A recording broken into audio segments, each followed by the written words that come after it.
చాలా ఇబ్బంది రోగం కలిగిన స్థాయిలు ఎన్ని రచించుకుని ఉన్నాయి. అవిడెల్లా దైవం നമ്മെ സൂക്ഷിച്ചു. వాటన్నిటిలో దేవుడు మనల్ని సంరక్షించి నిలబెట్టి తీసుకెళ్లారు. ఆ దైవത്തിന്റെ సహాయం നമ്മോട് കൂടെ ഉണ്ടായിരുന്നു. ఆ దేవుని యొక్క సహాయ హస్తం మన తోడుగా ఉంది. എത്ര പേർക്ക് പറയാൻ കഴിയും എന്റെ കർത്താവ് എന്റെ കൂടെ ഉണ്ടായിരുന്നു? ఎంతమంది చెప్పగలిగి తీరుతారు నా దేవుడు నా తోడుగా ఉన్నారని?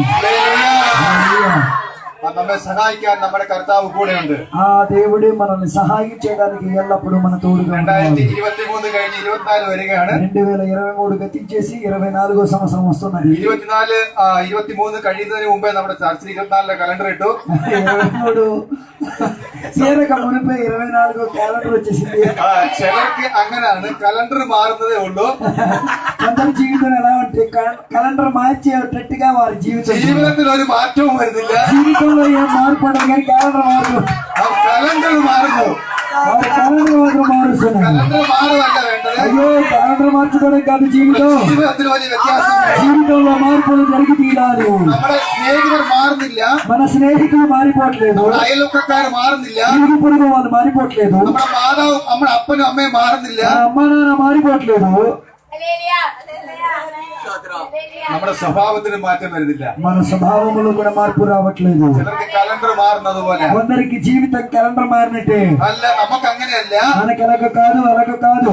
ഈ നാളുകൾ നമ്മെ നടത്തിയ ദൈവത്തിന് మనుషుల్లో నడిపించిన దేవుని యొక్క శ్రేష్టత, സഹായിച്ച ദൈവം എന്റെ കൂടെ, వెనకాతలకు సహాయం చేసిన దేవుని యొక్క చెయ్య, വിടുവിച്ച ദൈവം എന്റെ കൂടെയുണ്ട്. విడిపించిన దేవుడు నా తోడుగా ఉన్నాడు. നന്ദിയോടെ നമുക്ക് ദൈവത്തെ സ്തുതിക്കാം. ఒకసారి కృతజ్ఞతాస్తుతులతో గట్టి చెప్పట్లేదు. പുതിയ വർഷം ఈ కొత్త సంవత్సరంలో ദൈവത്തിൽ നമ്മൾ പുതിയ ഒന്ന് പ്രതീക്ഷിച്ചുകൊണ്ട് దేవుని దగ్గర నుంచి కొత్తది ఆశించుకుంటూ നമുക്ക് പ്രാർത്ഥനയോടെ സ്റ്റെപ്പ് വയ്ക്കാം. ప్రార్థనతో అడుగు పెట్టేసుకుందాం. ആ സങ്കീർത്തനം 121 സങ്കീർത്തനം కీర్తనాలు 121 അതിന്റെ 1ാം വാക്യം എന്താണ് പറയുന്നത്? దాని మొదటి వచనం ఏం చెప్తున్నదో చూద్దాం. ഞാൻ എന്റെ കണ്ണ് പർവ്വതങ്ങളിലേക്ക് ഉയർത്തുന്നു. నా కళ్ళలను నేను ఆకాశం ఎదుట నేను చూడుచుండగా എന്റെ സഹായം എവിടെ നിന്ന് വരും? నా సహాయం ఎక్కడి నుండి వచ్చును? എന്റെ സഹായം ആകാശത്തെ ഭൂമിയും ഉണ്ടാക്കിയ నా సహాయము ఆకాశం భూమిని సృష్టించిన వాడి దగ్గర నుంచి നാം వచ్చుచున్నది. എവിടെയാണ് താമസിക്കുന്നത്? మనం నివసించేది ఎక్కడ? നാം എവിടെയാണ് താമസിക്കുന്നത്? మనం నివసించేది ఎక్కడ? ഭൂമിക്ക് മേളില്. భూమి మీద నివసించుచున్నాము. നാം എവിടെയാണ് താമസിക്കുന്നത്? మనం నివాసం అయితే పెట్టుకునేది ఎక్కడ? ആകാശത്തിന്റെ താഴെ. ఆకాశము కింద. ആകാശവും ഭൂമിയും ഉണ്ടാക്കിയ ഒരു യഹോവ ఆకాశము భూమిని సృష్టించిన ఒక దేవుడు നമ്മുടെ കൂടെയുണ്ട്. మన తోడుగా ఉన్నాడు. ആ ദൈവം നമ്മെ സഹായമായി കൂടെ. ఆ దేవుడు మనకి సహాయకుడుగా తోడున్నాడు. ആ ദൈവത്തിൽ നാം ആശ്രയിക്കുമ്പോൾ ఆ దేవుని యందు ఆశ్రయించుచుండగా ആ ദൈవం നമ്മെ സഹായിക്കും. ఆ దేవుడు మనల్ని సహాయపరుచుతాడు. നമ്മുടെ പ്രാർത്ഥനയോടെ, అందుకే రాబోయే రోజుల ప్రార్థన വിശ്വാസത്തോടെ విశ్వాసము ద్వారా നാം സ്റ്റെപ്പ് വയ്ക്കുക. మనం అడుగులు పెట్టుకుని వెళ్దాం. ഒരിക്കൽ ఒకసారి జరిగిన సంఘటన, യേശുവും യേശുവിന്റെ శిష్యుമാരും యేసయ్య తన శిష్యులు ലൂക്കോസ് സുവിശേഷത്തിൽ കാണുന്നു. లూకాసు వార్తలో మనకి కనిపిస్తుంది. 8-22-25 വാക്യങ്ങൾ കാണാൻ കഴിയും. అది 8వ అధ్యాయం 22 నుంచి ఉన్న అధ్యాయాలు చదివితే చూడగలిగేది. വെള്ളത്തിലൂടെ ഒരു വള്ളത്തിൽ യാത്ര ചെയ്യുകയാണ്. ఒక ఓడలో ప్రయాణమై సముద్రంలో వెళ్తూ ఉండగా യേശു ശിഷ്യന്മാരും ഉണ്ട്. యేసయ్య తన శిష్యులతో യേശు ക്ഷീണിച്ചിട്ടാന്ന് തോന്നുന്നു. యేసయ్య స్త్రీని ആ క్షీణించి വള്ളത്തിൽ കയറി ഉടനെ ഉറങ്ങിപ്പോയി. ఆ ఓడ మీద ఎక్కగానే నిద్రపోయేశారు. యేసు ഉറങ്ങിയ ഉടനെ యేసయ్య నిద్రపోయే ఆ గడియలో കാറ്റടിക്കുവാൻ തുടങ്ങി. విపరీత గాలి చుడి గాలి కొట్టడం జరిగింది. വള്ളത്തിനകത്ത് വെള്ളം കയറി. నీరు మొత్తం పడవ లోపలికి దిగి వచ్చింది. യേശു എന്താ ചെയ്യുമായിരുന്നു? అప్పుడు యేసయ్య ఏం చేస్తున్నారు? ഉറങ്ങുകയായിരുന്നല്ലേ? శుభ్రంగా పడుకున్నారు కదా. നിങ്ങൾ ചിന്തിച്ച നമ്മുടെ കൂടെയുള്ള യേശു ഉറങ്ങുവാന്നോ? మనతో ఉన్న యేసయ్య కూడా ఇలాగే నిద్రపోయి ఉన్నారు. ఒక్కసారి చూడండి. నిద్రపోయినట్టు ഉറങ്ങുവാന്നോ? నిద్రపోయి ఉన్నదా? യേശു അവരുടെ കൂടെ ഉണ്ടായിരുന്നു. యేసయ్య వారి తోడుగానే ఉన్నారు. അവർ വള്ളത്തിൽ വെള്ളം കയറി. వారి ఓడ లోపలికి నీళ్ళు దిగి వచ్చింది. ഞാനും നിങ്ങൾ ആയിരുന്നു ചിന്തിച്ചാൽ വള്ളത്തിൽ വെള്ളം കയറാൻ തുടങ്ങുന്നതിൽ എടുത്ത് ചാടിയാണ്. అయితే నీళ్లు సముద్రంలో ఉన్న నీళ్లు పడవలోకి వచ్చేస్తే మనం భయపడికి ఏం చేస్తాం? పడవ నుంచి దూకేస్తాం. നിലവിളിച്ചാണ് നമ്മള്. లేకపోతే గోలెట్టేసి ఉన్నాం. വെള്ളത്തിലാ നമ്മള്. కానీ మనం വെള്ളം കയറുകയാണ്. కానీ ఇప్పుడు చూడండి, ఓడ വെള്ളം കയറുമ്പോഴേ പറയോ ഞാൻ തീർന്ന് മരിച്ച് కాస్త నీళ్ళు లోపలికి చచ్చిపోతాను, మునిట్లో మునిగి చచ్చిపోతాను. അതൊക്കെ നോക്കി അവിടെ എഴുതിയിരിക്കുന്നു, വള്ളത്തിൽ വെള്ളം കയറി വള്ളം മുങ്ങുമാറായി. అక్కడ బైబిల్ చెప్పేది ఓడ లోపలికి నీళ్ళు దిగి వచ్చింది, నీళ్ళు ఓడని ముంచేటట్టుగా మారింది. അപ്പോൾ യേശു ഇറക്കവാ.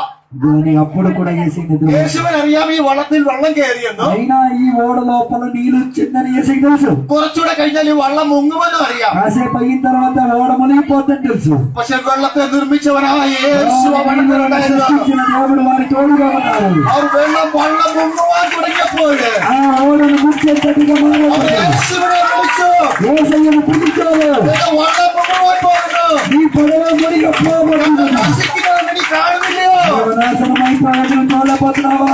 യേശുവിനെ അവർ ഉണർത്തി.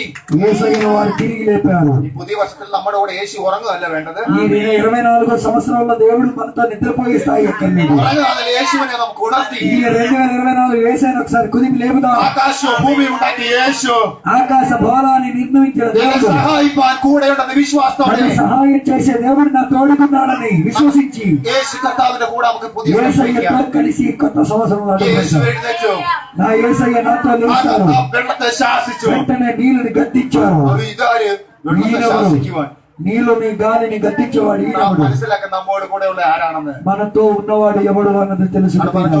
സങ്കീർത്തനക്കാരൻ പറയുന്നു, ആകാശത്തെ ഭൂമിയും ഉണ്ടാക്കിയ യഹോവ എന്റെ കൂടെ. కీర్తనాకారుడు చెప్పే మాట, ఆకాశ భూములను నిర్మించిన వాడు యెహోవా എന്നെ దేవుడు. അയൽവക്കത്തുള്ളവർ ആരും സഹായിച്ചില്ലല്ലോ. నా ఇరుగు పొరుగులో ఉన్న వాళ్ళు ఎవరు నన్ను సహాయం എന്റെ చేయకపోయినా, കൂട്ടുകാരും എന്നെ నా സഹായിച്ചില്ലല്ലോ. బంధువులు మిత్రులు ఎవరు నన్ను సహాయం എന്റെ చేయకపోయినా, അപ്പനും എന്നെ സഹായിച്ചില്ലല്ലോ. మా అమ్మ నాన్న నన్ను సహాయం എന്റെ ഈ చేయకపోయినా, ലോകത്തിൽ ആരും എന്നെ സഹായിച്ചില്ലല്ലോ. భూమిలో ఉన్న ఎవరు నన్ను తోడుగా సహాయం എന്റെ లేక സഹായം ആകാശത്തെ ഭൂമിയെ ഉണ്ടാക്കിയ യഹോവ എന്റെ సహాయం കൂടെ. ఆకాశ భూమిని సృష్టించిన వాడి చేతుల నుంచి దొరికే ആ తీరుతుంది. ദൈവം നമ്മുടെ കൂടെയുണ്ട്. ఆ దేవుడు మనతో ആ ఉన్నాడు. ദൈവത്തിൽ നാം ആശ്രയിച്ചു ఆ దేవుని యందు ఆశ్రయించేసుకుందాం. 91 സങ്കീർത്തനം അതിന്റെ 11 വാക്യങ്ങൾ വായിക്കുന്നു. 31వ కీర్తన 11, 12 వచనాలు చెప్తున్నది. നിന്നെ സഹായിപ്പാൻ സ്വർഗത്തിലെ ദൂതൻ നിന്നോട് കൂടെ నీకు సహాయం చేయడానికి పరలోకములో దేవదూత దిగి നിന്നെ వస్తాడు. കാക്കേണ്ടതിന് నిన్ను సంరక్షించడానికి ദൂതനെ ഏർപ്പാട് ചെയ്തിരിക്കുന്നു. దేవుడు తన దూతలను అప్పగించుకు നിന്റെ తీరుతాడు. കാൽ കല്ലിൽ തട്ടിപ്പോകാതെ വണ്ണം కాలు రాళ్ల మీద తగలకుండా അവർ നിന്നെ സൂക്ഷിക്കുമെന്നാ പറഞ്ഞിരിക്കുന്നത്. దేవదూతలు నిన్ను సంరక్షించి ഒന്നല്ല, సహాయపడతారు. രണ്ടല്ല, അനേക ദൂതന്മാർ നമ്മുടെ കൂടെ ഉണ്ട്. ఇద్దరు కాదు, అనేక మంది దేవదూతలు. അടുത്തത്, അവർ നിന്റെ കാൽ കല്ലിൽ തട്ടിപ്പോകാതെ വണ്ണം అది నీ కాళ్ళకు రాయ తగలకుండా അവർ നിന്നെ സൂക്ഷിക്കുമെന്ന്. దేవదూతలు నిన్ను సంరక్షించారు. സൂക്ഷിക്കുവാൻ ദൈവം കൂടെ ഉണ്ട്. ఆ సంరక్షించడానికి దేవుడు ആ నీతో ദൈവത്തിൽ ఉన్నాడు. ആശ്രയിച്ചോട്ടെ. ఆ దేవుడిని ఆశ్రయించుకుందాం. വിശ്വാസത്തോടെ നമുക്ക് പുതിയ വർഷത്തിൽ പ്രവേശിക്കാം. కొత్త సంవత్సరంలో ആ అడుగుదాం. കർത്താവ് നമ്മുടെ കൂടെ ഉണ്ട്. దేవుడు మన తోడు ആ ఉన్నాడు. കർത്താവ് നിങ്ങളെ ఆ സഹായിക്കട്ടെ. దేవుడు మనల్ని సహాయపడుతుంది കഴിഞ്ഞ కాక. നാളുകളിൽ ദൈവം ഞങ്ങളെ നടത്തി. పోయిన రోజుల దేవుడు మమ్మల్ని വളരെ నడిపించాడు. പ്രശ്നങ്ങൾ പ്രതികൂലങ്ങളൊക്കെ ജീവിതത്തിൽ మా జీవితంలో ആചരിച്ചപ്പോഴും కూడా చాలా ఇబ్బంది కలిగే సమస్యలు కలిగే స్థాయిలో ദൈവം ഞങ്ങളെ സഹായിച്ചു. దేవుడు మనల్ని సహాయం చేశాడు. നിങ്ങളോട് ഒരുമിച്ചായിരിക്കാൻ, ഞങ്ങൾ കുടുംബമായിട്ടായിരിക്കാൻ దేవుడు మరలా మీతో కలిసి ఉండి తీరడానికి ഞങ്ങളുടെ ജീവിതത്തിൽ ദൈവം തന്ന ഭാഗ്യത്തെ దేవుడు మా జీవితంలో ఇచ్చిన భాగ్య తరగతులను బట్టి స్తోత్రం. നിങ്ങളൊക്കെ കാണുവാനും మీ అందరిని చూడడానికి, നിങ്ങളോട് ഒരുമിച്ചായിരിക്കാനും మీ అందరితో కలిసి ఉండడానికి ദൈവം ഞങ്ങളെ സഹായിച്ചു. దేవుడు మమ్మల్ని సహాయం చేశాడు. നിങ്ങൾക്ക് വേണ്ടിയൊക്കെ ഞങ്ങൾ మీ പ്രാർത്ഥിക്കുന്നുണ്ട്. అందరి కొరకు మేము ప్రార్థన చేస్తున్నాం. നിങ്ങൾ ഞങ്ങൾക്ക് വേണ്ടി మీరందరూ కూడా പ്രാർത്ഥിക്കുക. మా కోసం ప్రార్థన చేయండి. ദൈവം നമ്മെ എല്ലാവരെയും ദൈവം దేవుడు സഹായിക്കട്ടെ. మనల్ని కూడా దీవించును గాక. ആകാശവും ഭൂമിയും ഉണ്ടാക്കിയ ఆకాశాన్ని భూమిని సృష్టించిన ദൈവം നമ്മോട് കൂടെ ഉണ്ട്. దేవుడు మన తోడు നാം ఉన్నాడు. മറന്നുപോകല്ല, എവിടെ പോയാലും, అది ఎక్కడికి వెళ్ళినా നാം మర్చిపోవద్దు. വെള്ളത്തിലായാലും, అది నీళ్ళల్లో మనం ఉన్నాం, നാം അഗ്നിയുടെ നടുവിൽ మనం വീണാലും, అగ్ని మధ్యలో ఉన్నాం, നാം സിംഹത്തിന്റെ കുഴിയിലേക്ക് సింహం വീണാലും, యొక్క బోధలో ఉన్నాం, സിംഹത്തിന്റെ വായ അടയ്ക്കുവാൻ, సింహం యొక్క నోరు మూయడానికి, തീയുടെ ശക്തിയെ കെടുത്തുവാൻ అగ్ని యొక్క శక్తిని ആ చల్లార్చడానికి ദൈവം നമ്മോട് കൂടെ ഉണ്ട്. దేవుడు మన తోడు ఉన్నాడు. മറന്നുപോകല്. അവിടെ പറഞ്ഞു, ആകാശവും ഭൂമിയും ഉണ്ടാക്കിയ ఆకాశాన్ని భూమిని సృష్టించిన ആ దేవుడు ദൈവത്തിൽ നിന്ന് നമ്മുടെ ఆ സഹായം, దేవుని దగ్గర నుంచి మన നമ്മെ సహాయం చేయాలి. സഹായിപ്പാൻ. మనల్ని సహాయం చేయడానికి. നീ വേദനയുടെ നടുവിലൂടെ ആയിരിക്കും കടന്നു నువ్వు പോകുന്നത്. వేదన మధ్యలో వెళ్తుంటావేమో, പ്രശ്നങ്ങളുടെ നടുവിലൂടെയൊക്കെ കടന്നു సమస్యల പോകുന്നത്. మధ్యలో వెళ్తూ ఉంటావేమో, നിന്റെ വെള്ളം നിന്നെ മുക്കിക്കളയുവാൻ നോക്കുമ്പോൾ నీళ్ళు ముంచి వేయచ్చేమో, ഉയരത്തിൽ നിന്ന് കൈ നീട്ടി పైనుంచి చేతులను చాపి നിന്നെ പിടിക്കുന്ന ഒരു കരം నిన్ను ഉയർത്തുന്നുണ്ട്. పట్టుకున్న ఒక చెయ్యి పైనుంచి వచ్చి മറന്നുപോകല്. మర్చిపోవద్దు. ആ ദൈവത്തിന്റെ കൂടെ നടക്കാം. ఆ దేవునితో కలిసి ആ నడుద్దాం. ദൈവം നമ്മെ ఆ സഹായിക്കും. దేవుడు మనల్ని సహాయపరచును God గాక. bless you. దేవుడు మిమ్మల్ని దీవించును గాక. ఆమేన్.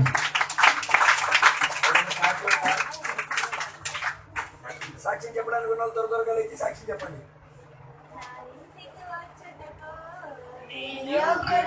తాను నీవు నాతో ఉండుటకు